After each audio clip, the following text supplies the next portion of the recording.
Shalom. Our topic tonight is glasses broken by an Ufruf candy.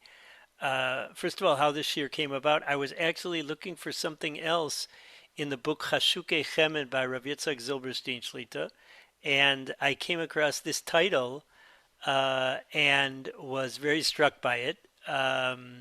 He had an article there about somebody, a gabbai of a shul whose glasses were broken by during an Ufruf, and and uh, and does the person who threw the candy have to compensate? So I showed it to the gabbai of our shul, and and he told me that at his ufruf, at his own ufruf, years and years ago, he was his glasses were broken by the candy that was thrown. Um, then Shabbos morning, where incidentally there was an ufruf, sorry, Shabbos evening, the evening before the ufruf. So so I was looking. There was a booklet put together by a grandson of Rav Zilberstein, which included a lot of Rav Zilberstein's shilas. And sure enough, I'm reading through the just paging through page by page, and Rav Zilberstein's topics are always so so interesting. And sure enough, there's a tshuva about somebody who uh, during Purim, during the Simchas Purim, broke somebody's glasses. So fine. So I mentioned this serendipity, this special Ashkocha Pratis that I discovered the second article about broken glasses to a friend of mine who says, "Oh yeah, Rav Zilberstein has two other articles on glasses.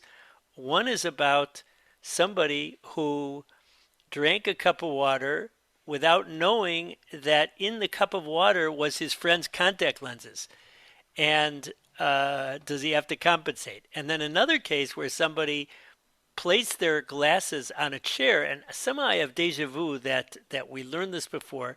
Somebody placed their glasses on a chair, and somebody else sat down in the chair. Does he have to compensate for the glasses? So there are at least four broken glasses topics in Rav Zilberstein's writings, and who knows if there's even more in his personal experience in the shilas that came before.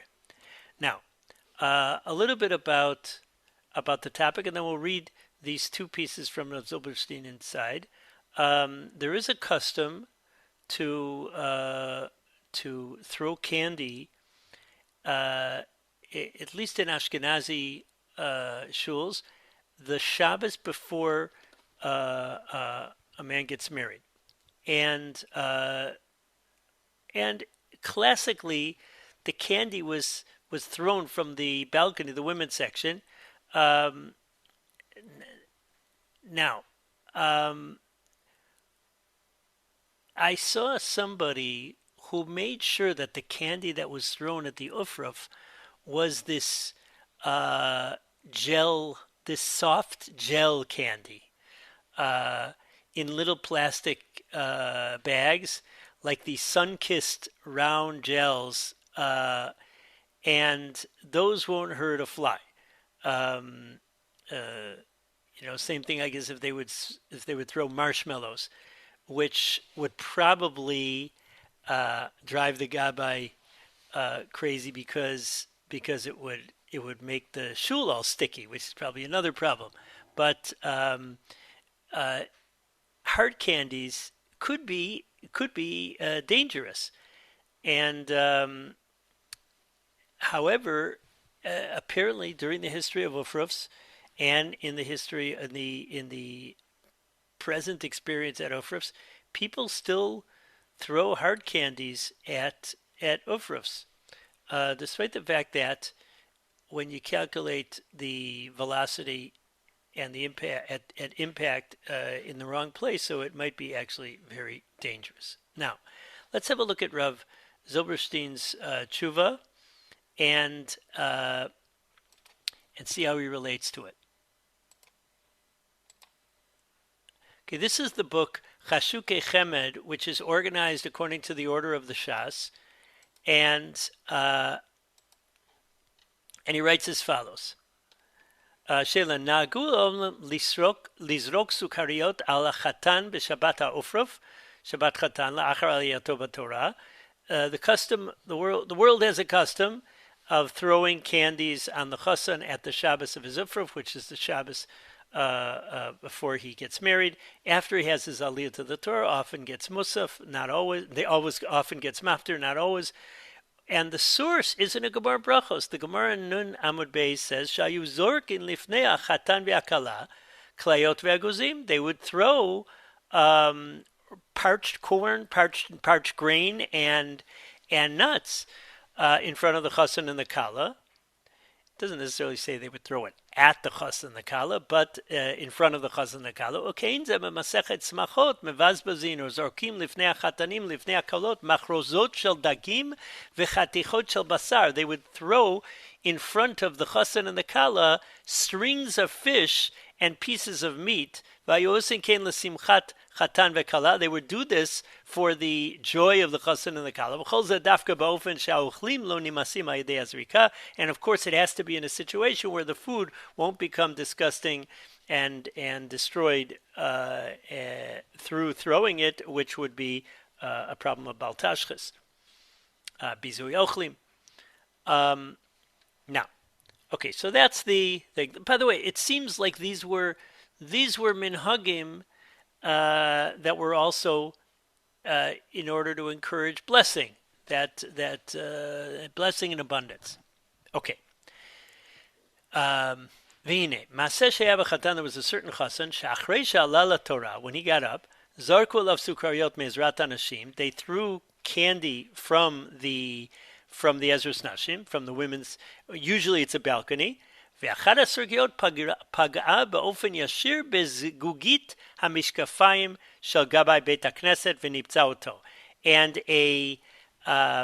one of the candies made a direct hit at the glass of the eyeglasses of the gabbai of the shul and broke them.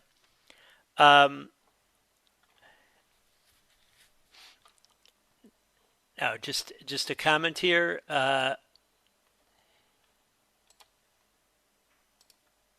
You can tell that my picture was not done with AI because I just found a photo of broken glasses. If I did it with AI, I would have had a candy there somewhere. So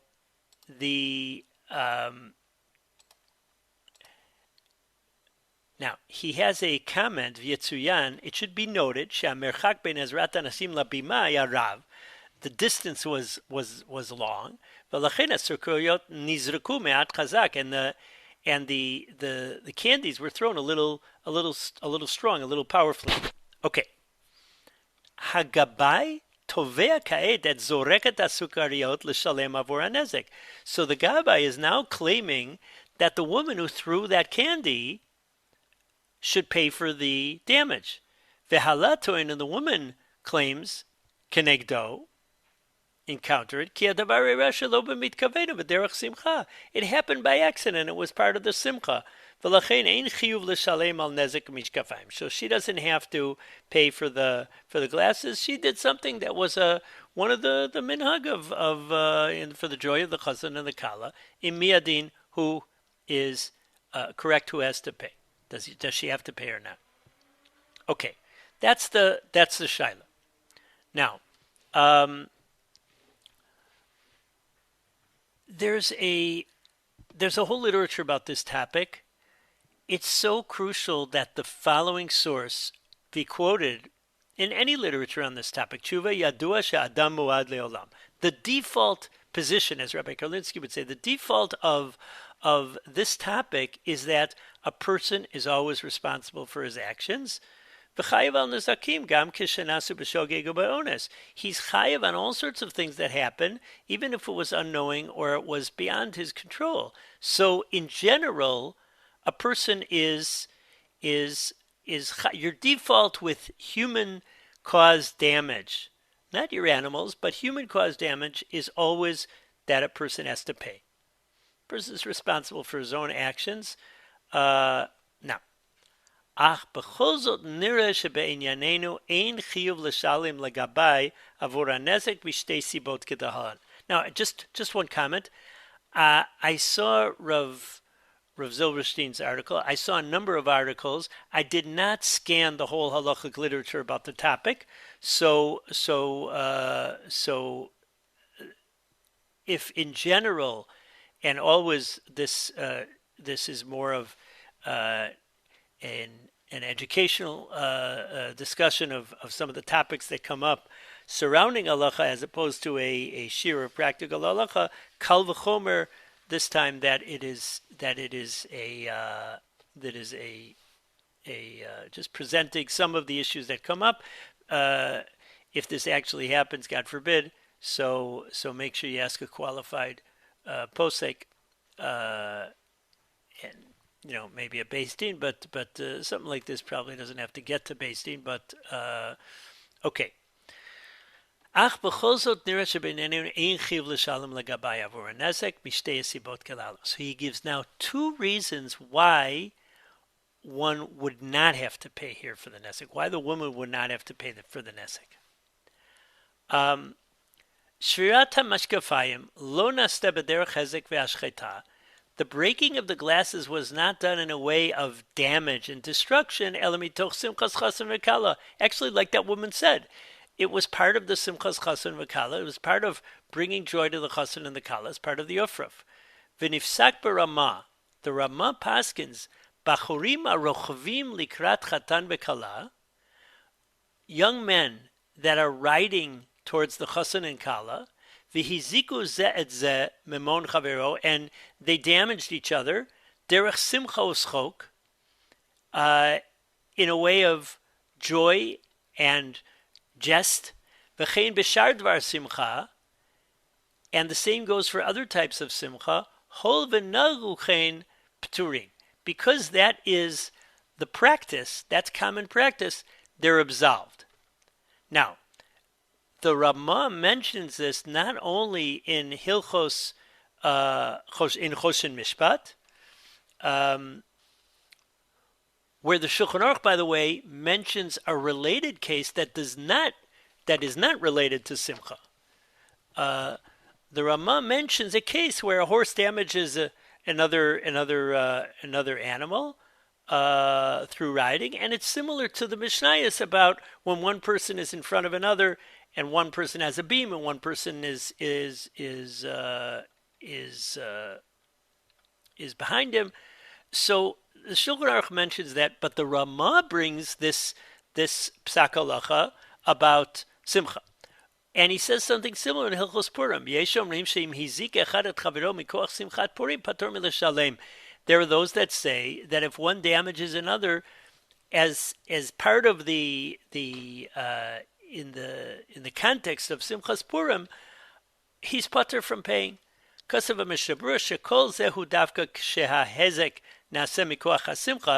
of course is when the damage is done as part of the simcha.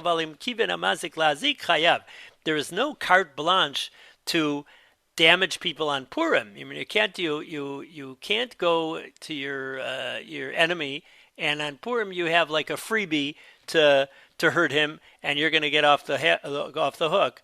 If it's a byproduct of the Simchas Purim, or in Choshen Mishpat there, Simchas Chasen V'Kala, so then that is a patur. Now, where does this come from? Where does this from? So there is a source in the Mishnah for this, according to one reading of that Mishnah. There's a Mishnah in Sukkah that says, talking about the seventh day of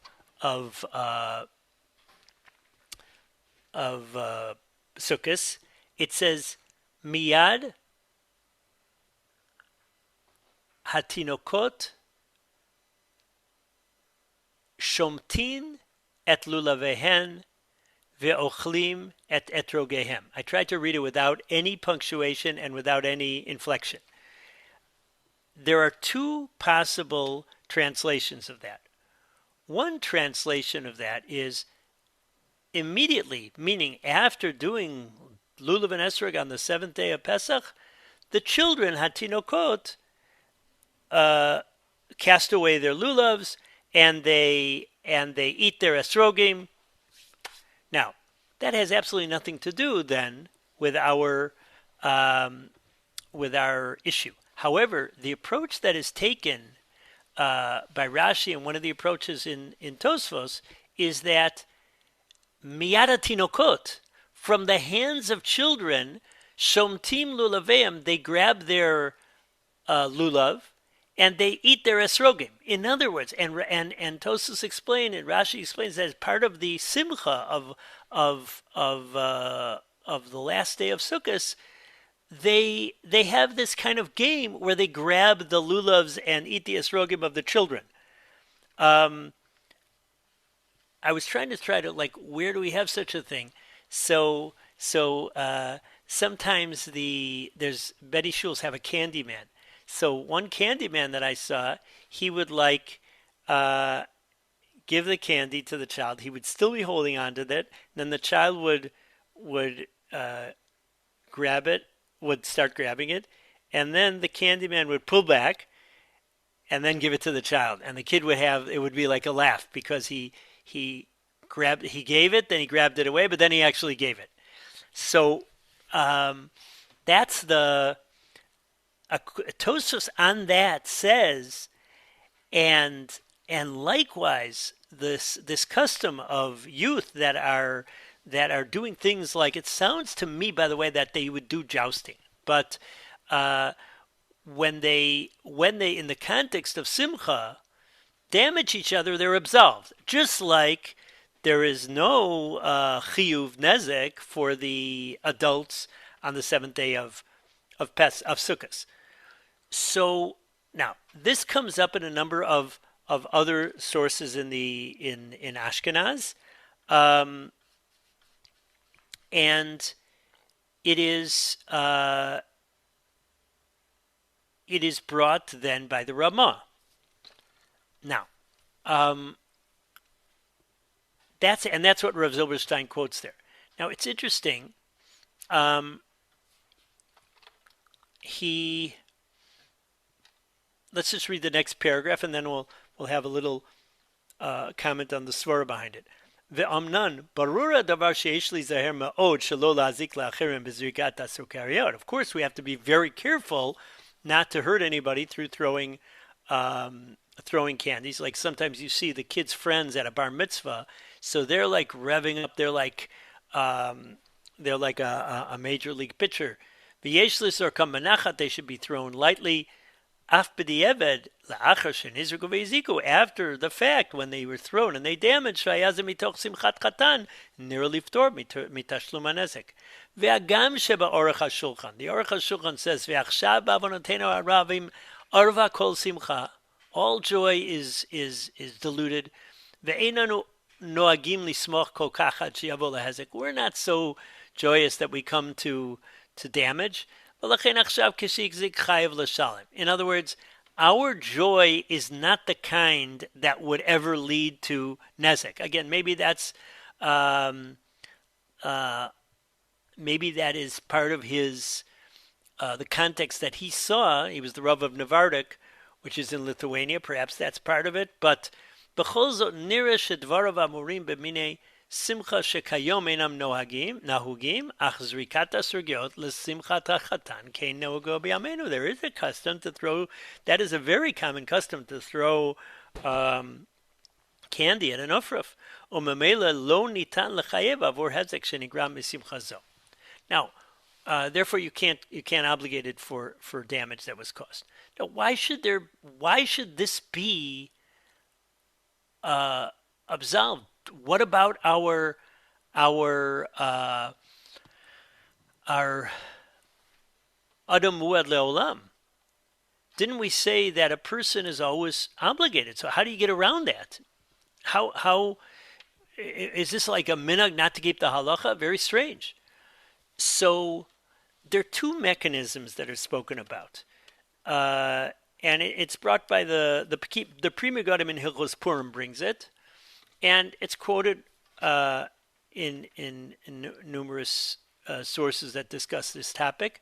The simplest way of explaining it is that because there's a custom to have a certain type of simchas chasen and kala, and the byproduct of that custom might end up being damage that is caused to somebody, people forgive each other on that kind of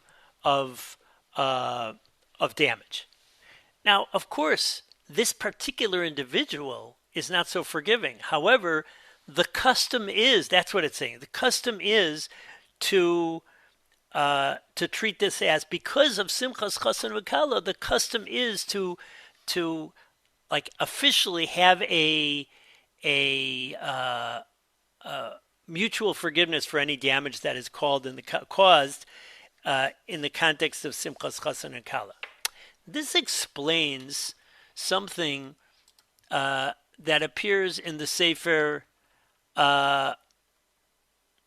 Similar to Purim and the wedding would be taken in the same, would be taken together.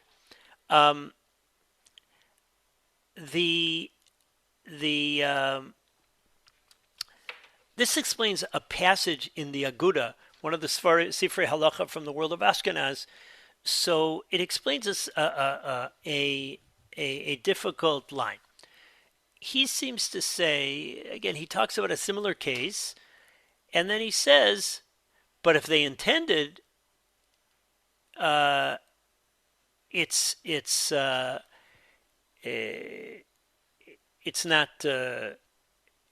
putter. He's not putter. Somebody, if he intended, he's not putter. So I saw in one of the articles on this topic, they said there's two possible putturim. One is they forgive. The other one, it was unintentional. But unintentional, it is not a ptur nezek. Unintentional, the whole point of the Mishnah of Adam Muad Le'olam, Bein B'Shogeg, Bein B'Mezid, Bein Ba'onis. So a person is obligated for what he did. There is a concept where something happens totally beyond a person's control. Let's say somebody was used as like a human baseball bat. Some Russia picks him up and hits somebody else with him. So the person who was being used as a baseball bat, something happened totally beyond his control. He's not obligated at all. But in general, a person is obligated. The default is that a person is always obligated. But what might explain why, if somebody intended, it's not going to be pater, what the Ramah brings in Hilchos Purim, because that wasn't included in this, what the Mishnah Berurah brings in Hilchos Purim, because that's not included in this minhag. The minhag was to absolve people through mutual forgiveness from obligation for damages that was a byproduct of Simchas Chasen and Kala. But if a person took advantage of the running and the jumping and the pushing in order to premeditatively hurt somebody, so that there was never any custom that or that there was some that involved some kind of mutual agreement. Who would want to forgive somebody who intends to hurt? Of course not. Okay. There's a second thing which is very interesting. Svara nosefet liftor mitashlum hanezek shamanu michacham echad shlita. There was a certain chacham, says Rav Zilberstein, that I heard another svara. Shekayemet tana klapei agabai. We can say to the Gaba, we can claim to the Gaba, Madua roshcha u'mabatcha hayu mufnim lever nezrat nashim. Why were you looking up at the Ezras Nashim? Now, he's not talking about Yetzer Hara kind of issues. You know they're throwing candy from the Ezras Nashim, so why are you with your glasses, which apparently are not plastic and not especially protective glasses, why are you looking at the Ezras Nashim? Ubifrat bergoy melu shenis karim b'shnei misham sukariot, and specifically at the moment when they're throwing the candies.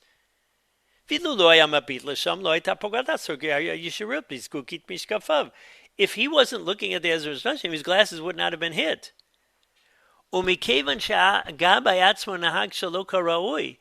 And because he acted improperly, not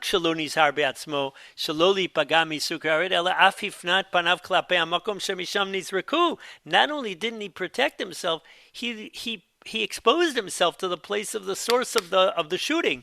He damaged himself. So true, Adamu Elalam, a person always responsible for his actions, and the woman in the Ezra's Nashim is always responsible for her actions. But here, she didn't cause the damage. He caused it himself. That's the claim. So therefore, he concludes, based on the Ramah, and because of this svara that this person really put himself, he exposed himself to very likely damage by looking at the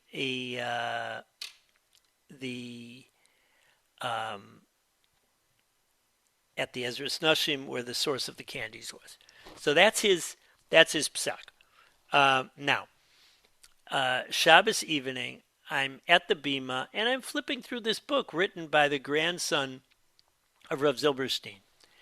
And it's called Sha'alavicha, which ask your father, ask your grandfather. And sure enough, he discusses the following story. There was somebody, we'll call them Reuven and Shimon. There was somebody, Reuven, who lives in Bnei Brak. And Bnei Brak does Purim on the 14th of Adar. And he went through his Purim, and then he said, you know something? I'm going to go to Yerushalayim. I'll get a double day. That's one of the perks of being in Eretz Yisrael. You can do Purim on the 14th, and then you can participate in Purim on the 15th. So he travels to Yerushalayim and joins the festivities of Purim de Mukafin, of Purim in Yerushalayim. So Reuven was a guest at a Yerushalmi family, and he was dancing and singing, and the simcha was, he was like very, very happy. And in the midst of the Suda, Reuven grabbed his friend Shimon, and he started to dance with him. And in the middle of the dance, apparently he danced a little too seriously, and he caused his friend Shimon, the Yerushalmi, to fall on the ground. Shimon got up from the ground and then realized that his expensive glasses had been totally smashed. And it was the kind of thing where you can't fix them. Not just like the glasses went out of the intact, went out, or just, the ear on the frame, but the glasses are ruined. He's got to get a new pair of glasses. So, when Purim is over, this Yerushalmi Shimon goes to the Bnei Braker Reuven, and he says, please pay for my glasses because you broke them. Reuven says, I'm putter. He opens up he throws the book at him. He opens up the Ramah. He says, the Ramah says there's a ptur for nezik that is done as part of Simchas Purim. Now, Shimon was he heard Reuven, and he says, wait a second. It's Purim for me, but it's not Purim for you. What kind of, you don't have a mitzvah of Simchas Purim on the 15th? I do. So that heter is not shaykh to you. Reuven says, yeah, but the damage was done in Yerushalayim, which is the place of Purim. So both of them came to Rav Zilberstein, and they ask him who has to pay. So based on the Ramazdin, the the um, the simple thing he says is that again he brings the Ramazdin. He brings the Pri Megadim. The Pri Megadim says something besides what I said before. One thing that I said before was the idea of Mechila. The second thing is that he's considered Anus Ksat, which again is very difficult because Adam Muad La'olam, but it could be that part of what caused that, again, the whole thing it's very likely that it was the custom to forgive nezek in those kinds of situations, in situations where it was somewhat beyond a person's control. When there's going to be simcha, so it's almost natural that there's going to be a byproduct. Somebody's going to step on someone's foot during the dancing, so to speak. So now, what about if somebody who is not part of the family shows up at a wedding and he's involved in the simchas chassan nekala? He should also be pater, because the whole point is it's not like a din that attaches to somebody who is chayiv in simcha. It's not like a halacha that applies to somebody who has a certain category. It's a minhag that when there's simchas chassan and kala going on, damages are forgiven. So it's likely that whatever the context is, be it a wedding or be it a Purim party in Yerushalayim, even for somebody who's not necessarily a Yerushalaymer, so still they should have the patur.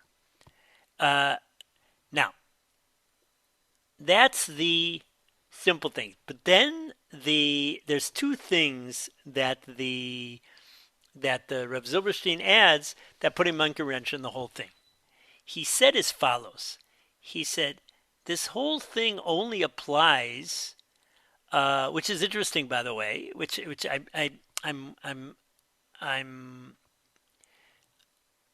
I'll read what it says.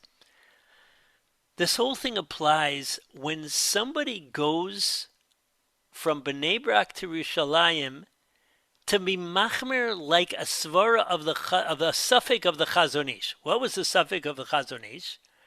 That there is continuous settlement from Yafo to Bnei Brak. Yafo, Tel Aviv, Bnei Brak, Ramat Gan, Petach Tikva. The Chazon Ish had a suffix, maybe because Yafo could be a walled city, considered a walled city. So maybe then the whole continuous settlement connected with Yafo would also be a walled city, would also have that status, and then one should be machmer on the 15th. Now, this was the first time I saw this, and it was surprising because always in the examples when they're learning about the sugya ben krach she'alach la'ir ve'ir ben ir she'alach lekrach, when a person goes from a place where they're keeping Purim on the 14th to the place the 15th and vice versa. So they always give the examples of Yerushalayim and Bnei Brak. Yerushalayim is the 15th and Bnei Brak is the classic 14th. So he suggests that maybe we're only talking about somebody who was doing it for religious reasons. מה שאין כן אם הבחור נסע לאחר זמן החיוב והגיע לירושלים רק בשביל להשתכר ולרקוד ולהשתולל ברחובות ולא בשביל מצוות פורים, הוא ודאי יהיה חייב לשם. So there seems to be another thing, meaning it doesn't seem to be just like he's doing it for the Chazon Ish's approach. It sounds like, on the other hand, he was just doing it for an excuse to get drunk and to be wild in the streets.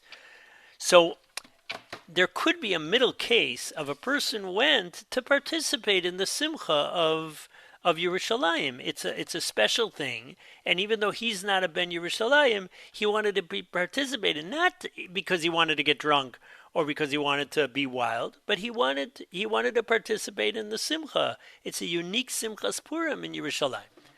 So that's one thing that he mentions. Another thing that he mentions is in the footnotes. It seems pretty clear that this whole heter of of um, of nezek caused in the midst of simcha is in the Ramah, but not in the Shulchan Aruch. And it follows then that somebody whose piskei halacha follow those of the Maran, those of Rav Yosef Karo, the Baal Shulchan Aruch, the Beis Yosef, so then he would not naturally be utilize this heter, as opposed to somebody who follows the Piskei Halacha of the Ramah. However, he says something interesting. There is a halachic concept in the laws of court cases in Choshen Mishpat, where you can use the expression kimli, meaning I hold like a certain opinion that holds such and such. So he says, if perhaps a Sfaradi would be able to claim, I hold like the Shulchan Aruch, and therefore there's no ptur. Let's say the damaged one was a Sfaradi, and Shimon, the Yerushalaymer, let's say he was Sfaradi. So he might say, listen, you're telling me there's a Ramah, I'm Sfaradi, I hold like the Shulchan Aruch. And Kimli, similarly, he said, but he said that Rav Yashiv Zatzal said that even a Ben Sfarad could say Kimli according to the approach of the Ramah, which is interesting. So let's say the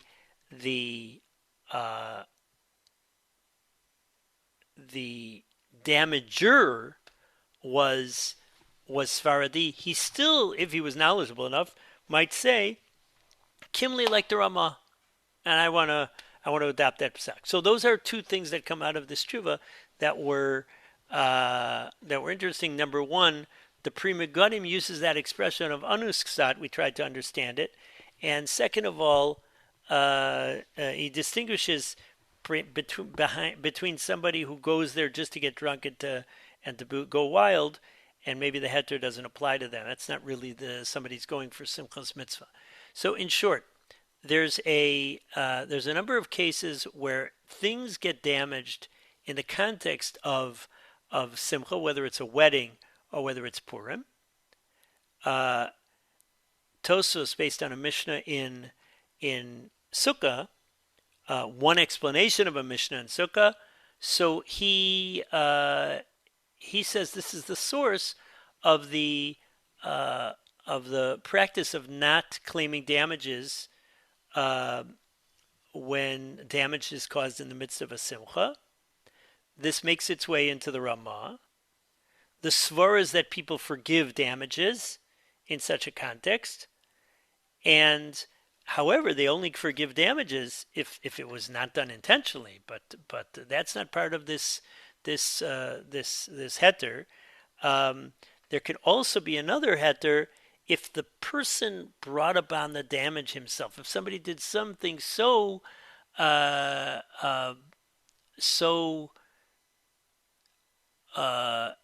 reckless as looking straight at the hard candies coming down from the Ezras Nashim, so he brought about the damage on himself, perhaps, which would lead to a heter.